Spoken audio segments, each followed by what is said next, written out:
Bismillahirrahmanirrahim. Assalamualaikum warahmatullahi wabarakatuh. Alhamdulillah wassalatu wassalamu ala rasulillah wa ala alihi wa sahbihi wa man tabi'ah. Wa qala Allah ta'ala fil Qur'anil azim wa huwa asdaqul qailin wa biqawlihi yahtadil muhtadun. Ya ayyuhalladzina amanu taqullaha haqqa tuqatih wa la tamutunna illa wa antum muslimun. Sadaqallahul azim. Puji syukur kehadirat Allah Subhanahu wa taala, teriring salawat salam kita hadiahkan kepada junjungan alam Nabi kita Muhammad sallallahu alaihi wasallam. Hadirin dan hadirat sekalian, keluarga besar pegawai dan karyawan MPU Provinsi Aceh yang dirahmati Allah.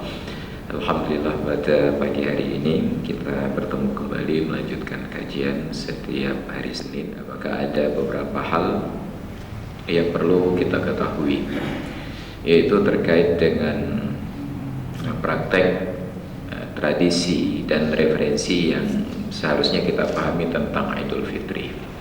Jadi Idul Fitri di dalam Islam sebenarnya bukan hari raya yang terbesar, karena yang terbesar itu adalah hari raya Idul Adha, maka disebut juga dengan Idul Akbar.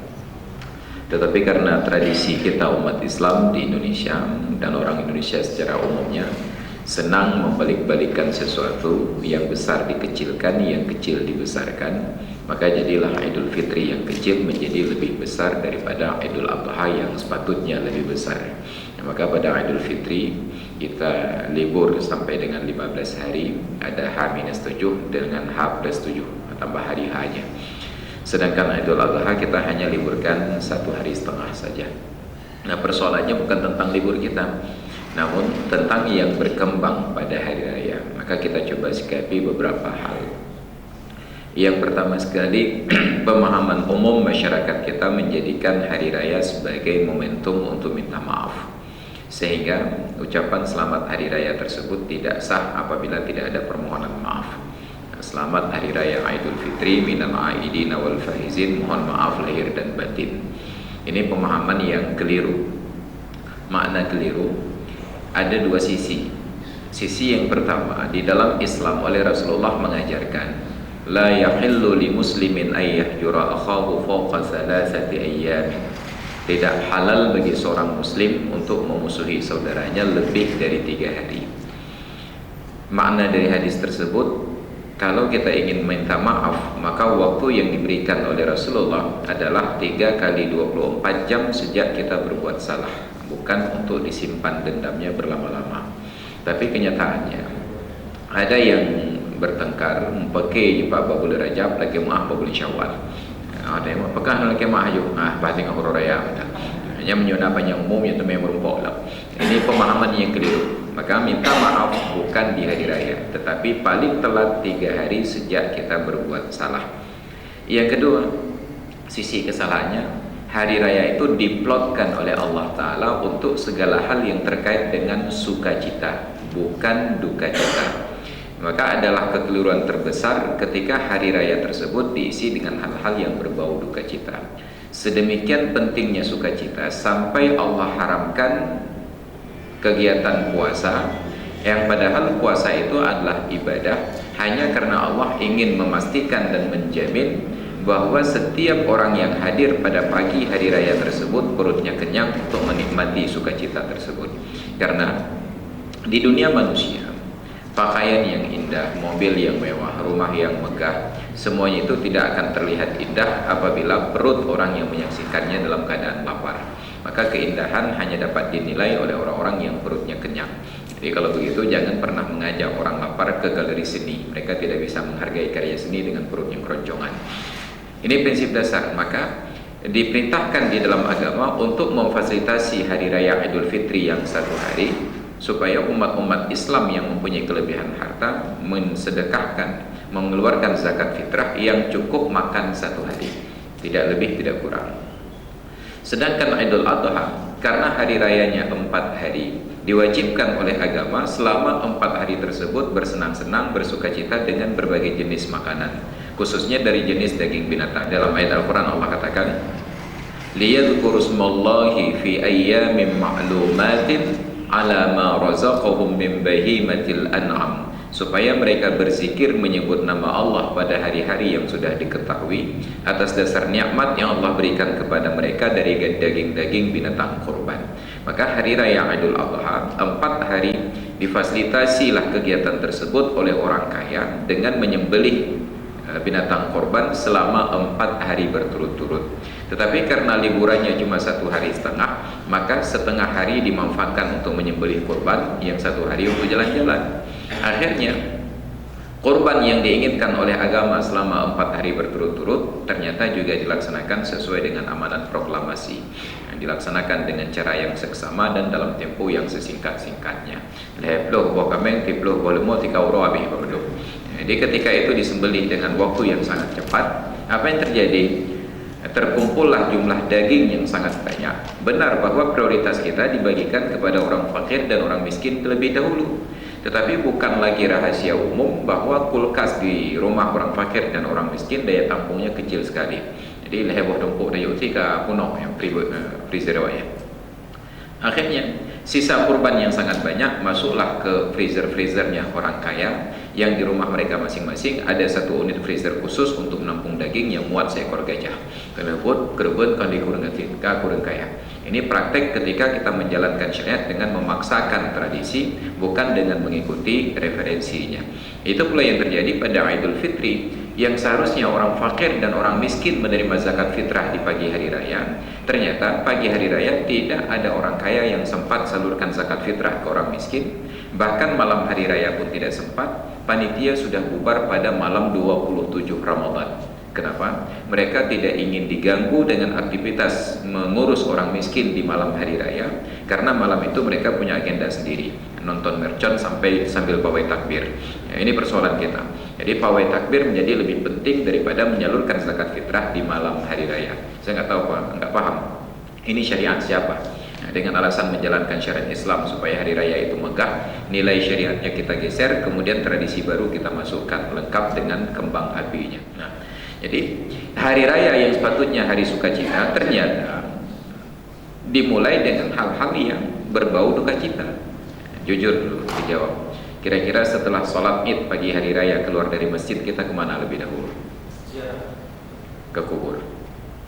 Iya, kuburannya daerah. Rata-rata kita ke kubur dulu. Ke kubur itu untuk bertemu orang hidup atau orang meninggal?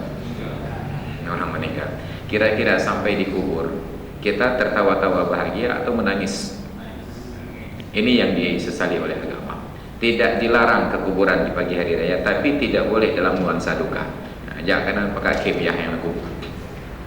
Tetapi masalahnya setiap orang yang ziarah kubur itu pasti menangis. Maka praktek yang seperti ini ditentang oleh syariat. Makanya ada seorang ulama besar mazhab Syafi'i, Imam Ibnu Nuhas, dalam kitab beliau Tanbihul Ghafilin an A'malil Jahilin, beliau masukkan pada bahagian penutup kitab tersebut tentang al-bid'atu fil mawasim wal a'yad, praktek-praktek buruk, tradisi buruk yang dilakukan oleh umat Islam pada waktu-waktu tertentu dan di hari-hari rayanya. Jadi salah satu yang beliau singgung secara khusus adalah umat Islam yang melaksanakan sholat id begitu keluar dari masjid segera menuju ke kuburan-kuburan terdekat. Padahal tuntunan dari Rasulullah, kita menuju ke masjid dari satu jalan, kemudian pulang melalui jalan yang lain untuk memperbanyak bertemu dengan tetangga, kerabat, dan manusia yang masih hidup. Tiba-tiba kita arahkan ke kuburan. Nah, jadi ketika persoalan ini kita angkat secara umum, ada yang bertanya dengan nada menggugat dan tendensius. Bohkah aku menyokon bunga raya ada jak kubur runci bajancit. Ya caranya. Menyokon ururaya ada jak kubur runci bajancit. Sehingga terkesan orang-orang yang tidak ke kuburan orang tuanya di pagi hari raya dianggap sebagai anak durhaka. Justru yang durhaka itu adalah yang ke kuburan orang tuanya di pagi hari raya saja. Nah, ada nyong. Mau menyanyian ada nyong. Natom kalender ada. Yang di kalendernya dalam situn pada murau dulu. 365 hari. 2 uro yang hanaga jak kuburan. Pakai uronya dekat. Baru uro megang dia dapat uji. Bukan ada bangun demo kena. Jadi ini persoalannya, bagaimana mensikapi tradisi agar tidak berbenturan dengan referensi. Jadi bukan tidak boleh ziarah kubur, tetapi tidak baik apabila segera setelah keluar dari sholatnya. Sepatutnya pulang ke rumah dulu, bertemu dengan orang-orang yang hidup, baru di akhir hari atau besoknya atau satu hari sebelumnya kita datang ke kuburan dan berziarah. Ini praktek yang terjadi dalam masyarakat dan itu sudah berulang terkait dengan minta maaf. Yang diajarkan oleh Rasulullah dan para sahabat pada ucapan hari raya mereka adalah sepotong doa, taqabbalallahu minna wa minkum. Tetapi ketika sampai ke negeri kita berubah menjadi minal aidina wal faizin. Ada yang tidak lancar berbahasa Arab, berubah ucapannya minal aizin wal faizin. Nah, baru juga banyak. Jadi diterjemah dalam bahasa Indonesia. Selamat hari raya Idul Fitri, minal aidina wal faizin, mohon maaf lahir dan batin. Jika tidak ada kartu ucapan lebaran yang tidak ada ulasan mohon maaf lahir dan batin. Tapi tradisi kita pula yang karena tidak senang berbicara panjang-panjang pada perkara yang penting, tetapi senang menghabiskan waktu untuk berpanjang-panjang pada perkara yang tidak penting. Jadilah ucapan hari raya itu singkat, padat, hanya ujungnya saja. Saya merokok lahir batin ya, lahir batin ya. Rata-rata kau lahir batin ya. Ada yang lahir, ada yang batin. Jadi tidak lagi dijelaskan apakah sedang mohon maaf, apakah sedang mengucapkan selamat hari raya. Yang jelas hanya lahir batin ya. Saya katakan bukan mohon maaf lahir dan batin, apalagi sekedar lahir dan batin, tapi ucapkan taqabbalallahu minna wa minkum, ataupun selamat hari raya, ataupun minimal assalamualaikum. Menandetren dari atas mimbar, berjabat tangan dengan jemaah yang hadir, dari pun tamu majarau jika lahir batin Ustaz, lahir batin Ustaz. Bandel tapi ingat. Demikian sulitnya mengubah sebuah tradisi. Yang kedua Ustaz, selamat hari raya aku nyandung tingkahnya. Sulit untuk mengubah sebuah tradisi. Padahal itu tidak terlalu berat untuk diucapkan. Ini yang harus kita pahami dengan bijak. Kemudian berikutnya, di bulan Syawal ada ritual ibadah puasa sunat yang lazim dikenal dalam istilah fikih dengan puasa sunat Syawal, tetapi kita lebih akrab dengan menyebutnya puasa 6. Puasa 6. Barang siapa yang berpuasa bulan Ramadan kemudian diikuti 6 hari di bulan Syawal, maka seolah-olah seperti berpuasa 1 tahun. Referensi dan sanadnya jelas, tetapi yang keliru adalah pada pemahaman dan prakteknya. Tidak disebutkan pada puasa Syawal tentang awal waktu, tengah waktu, dan akhir waktu. Hanya disebutkan bahwa waktunya itu di bulan Syawal. Tetapi yang dipahami oleh masyarakat kita, puasa Syawal makin cepat dilakukan makin baik. Maka banyaklah di antara warga masyarakat kita yang begitu selesai berhari raya di hari pertama, urut kedua langsung ikut puasa. Dan puasa itu dilakukan berturut-turut. Jadi urut raya Idul Fitri, urut raya urut raya puasa. Sedemikian sakralnya. Padahal di dalam agama tidak disebutkan bahwa puasa 6 di awal bulan lebih baik daripada puasa 6 di akhir bulan. Kenapa? Karena sangat tergantung dengan situasi dan kondisi. Ya. Kalau melihat tradisi kita di Indonesia yang awal Ramadan, awal Syawal tersebut identik dengan acara silaturahmi, cedera yang jauh mudik bawa kampung, merumpok dengan kerabat dan keluarga. Tiba-tiba kita nyoba wati rame cedera bawa kampung tak puasa tu. Karena puasa maka kita tidak bersilaturahmi, duduk di rumah. Tetapi tidak dapat menghalangi orang lain untuk datang berkunjung. Ejak jamai rumah. Ketika tamu datang, salah satu adab pada memuliakan tamu adalah ikut makan dan minum beserta tamu. Bukan menyuguhkan makanan. Menyuguhkan makanan itu kewajiban. Adapun makan dan minum bersama tamu itu sebuah adab, sunnah, yang pahalanya lebih besar daripada pahala berpuasa pada hari tersebut. Ternyata, begitu tamu datang ke rumah, kita suguhkan makan dan minum, tapi silakan JP. Heran Pak, kamu puasa tu. Nah, batang puasa macam-macam kiranya kiban cara ada JP li ke urung puasa. Hana gejep, hana mangat, awak gejep lebih hana mangat lau. Ge baju kuih hana mangat, hana baju lebih hana mau lau. Itu persoalan kita. Maka kenapa tidak menyenangkan hati tamu dengan ikut makan dan minum beserta mereka? Ro wateluhu na jame patut tabi khauri baju buluhu. Dah hidangkan. Nya urung rumah hana baju, mangat jame. Hanya hai ka ke pecok telap baju nya jawab. Ini persoalan kita. Padahal tamu sangat-sangat merasa terhormat ketika diajak makan minum bersama oleh tuan rumah, bukan ketika diberikan uang untuk membeli makanan di luar rumah. Nyatanya bukan. Dengan prinsip bahwa waktu itu adalah uang. Ketika truk jamai rumah katanya bawa telur, pikiran nya menyuta pakat pajuh bulu huru moh magun mentong tijum pajuh bulu tijum tu 2 jum menyuta mekat 2 jum ina ita mongpeng 2 juta tu tak berkat tu menong pak nya ilam dia kena kita ke dia bukan kena mekat long awak dan neci minta warung-warung yang tu nyepat peng juta pajuh 1 juta kita berikan kepada 2 orang tamu untuk makan siang, kesan yang dibawa pulang ke kampung sangat-sangat negatif. Hana mulia tagai dia jarum banyak mobu ni bi. Peng jo bikin pering hana peng. Tapi ketika kita hidangkan makanan dan makan bersama yang biayanya tidak lebih dari Rp100.000, kesan yang dibawa pulang luar biasa. Mutuah datang apa nyandum hebat ganya kita mai pengon ganya 20. Itu kesan. Maka manusia tidak mulia dengan uang, kita mulia dengan makanan. Uang tidak mengenyangkan, tetapi makanan yang mengenyangkan. Makanya kalau pada acara kenduri di atas meja dihidangkan uang, nya 5 ro je meh. 5 ro habis nape. Kenapa? Uang itu melaparkan, bukan mengenyangkan. Hanya makanan yang mengenyangkan. Untung kenduri tak hidangkan makanan di atas meja. Ketika makanan yang dihidangkan, banyaklah orang yang bisa hadir dan ikut mencicipi makanan. Dan terkesan pada makanan, orang kaya makan lebih sedikit dibandingkan orang miskin. Orang ganti jauh kenduri WE gitu. Orang kaya bacut. Bukan berarti orang kaya sedikit makan.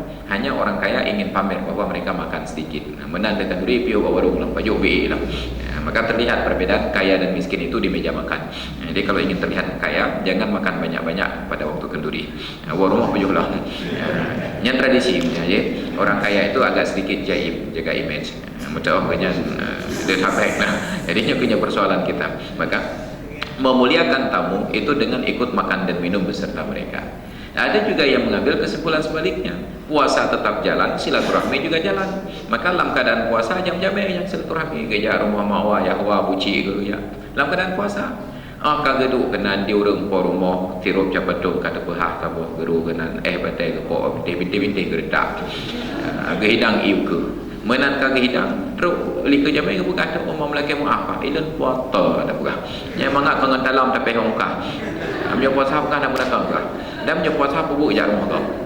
Ini persoalan kita bagaimana memahami konsep ibadah tentang prioritas mana yang didahulukan dan mana yang boleh ditunda lebih dahulu.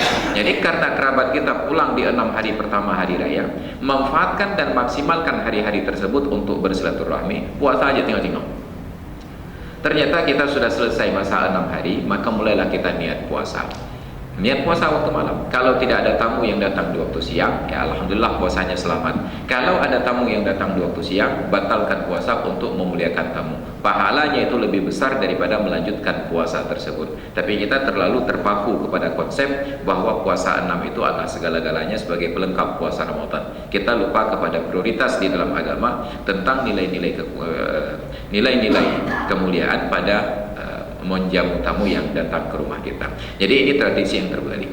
Nah kemudian timbullah pertanyaan yang sering diajukan oleh masyarakat terkait dengan puasa 6. Biasanya adalah orang-orang perempuan karena siklus menstruasi bulanannya menjadikan puasa Ramadan itu tidak dikerjakan selama beberapa hari.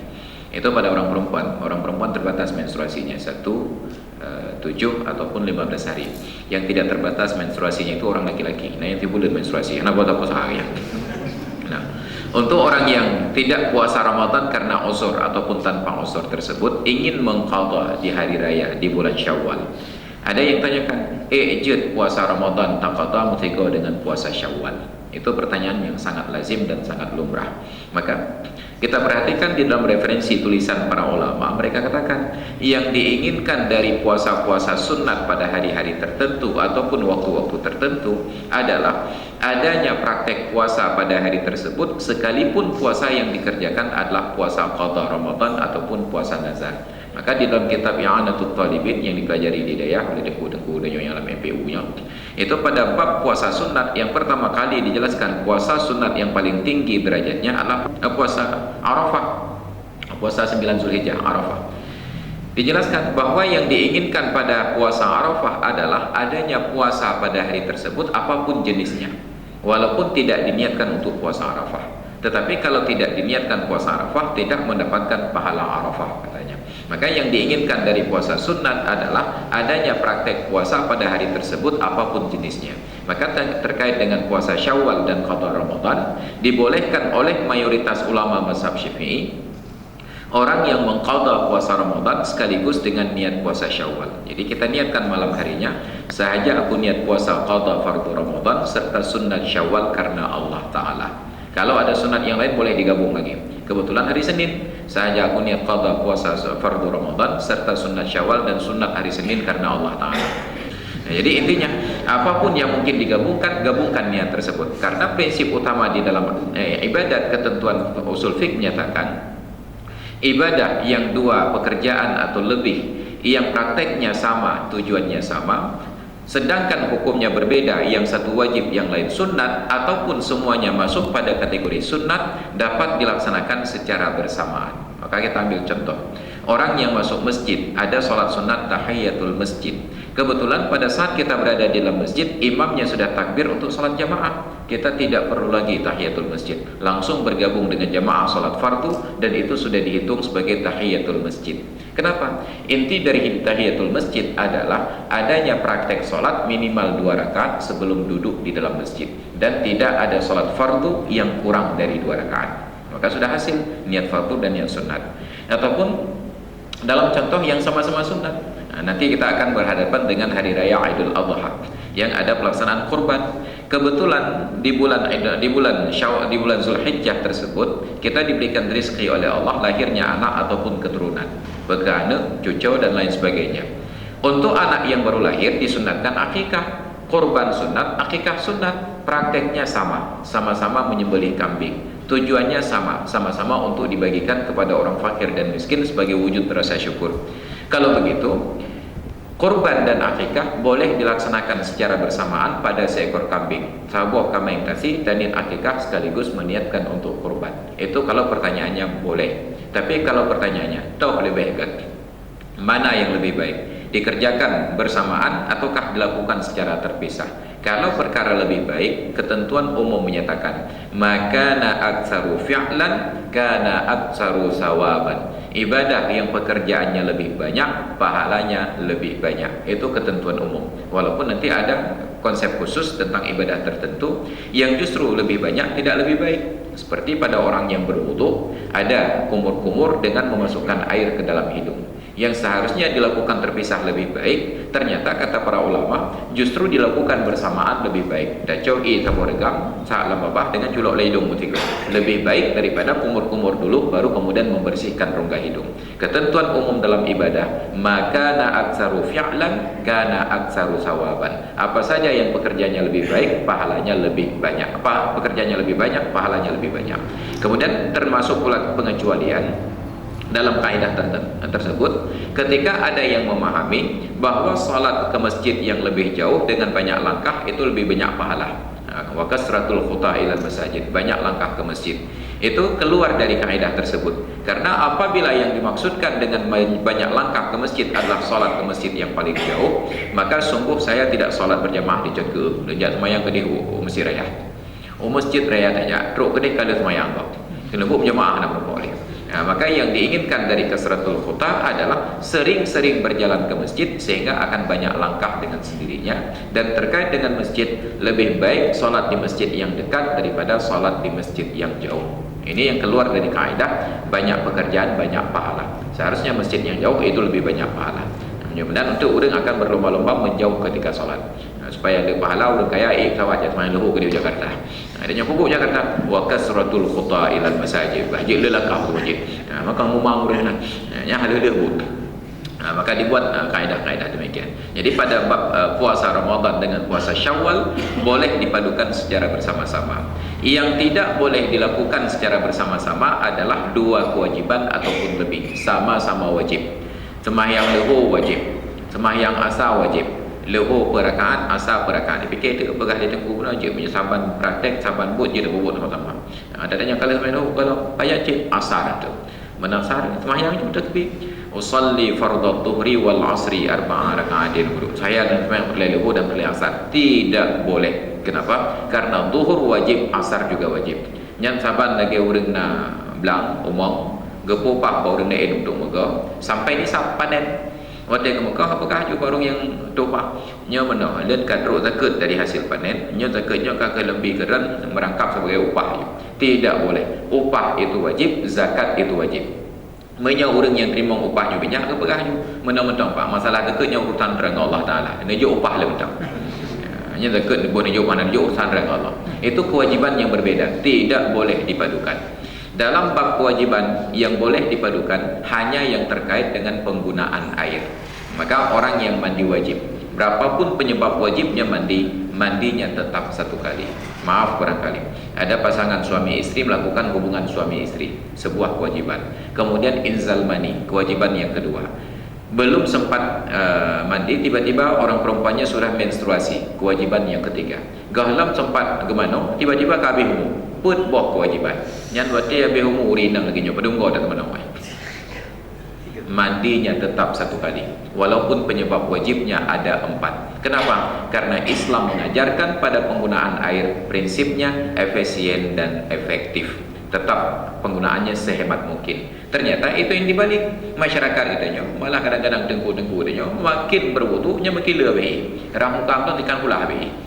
Bab kewi wudunya punya deh kalau enggak ada deh kalau ikan pula habis. Maka penggunaan air di dalam agama efisien dan efektif, seolah-olah Rasulullah mengingatkan umatnya bahwa di akhir zaman kita akan berhadapan dengan krisis air walaupun di negeri yang paling lembab. Itu bukan persoalan Mekah yang gersang, tetapi persoalan dunia yang bermasalah dengan air. Maka sekarang diprediksi oleh pakar lingkungan hidup bahwa dengan cara penggunaan air manusia sekarang, kita akan bermasalah dengan ketersediaan air tanah sekitar 50 sampai dengan 100 tahun yang akan datang. Maka dibuat peraturan tidak boleh air tanah dipakai kecuali untuk konsumsi makan dan minum.